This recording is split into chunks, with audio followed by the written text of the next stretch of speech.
I saw that a few of you have facial hair.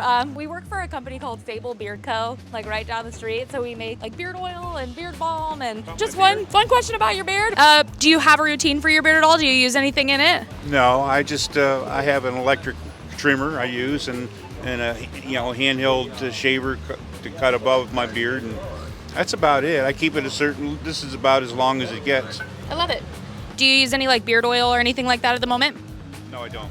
Okay, for sure. We make beard products, so we have like beard oil, butter, balm.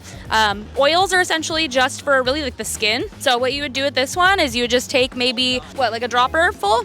Yeah, you take about a dropper and you just put it in your hands, rub it in, and you rub it into your beard, and it kind of keeps the hair hydrated, keeps the skin underneath hydrated, just promotes health.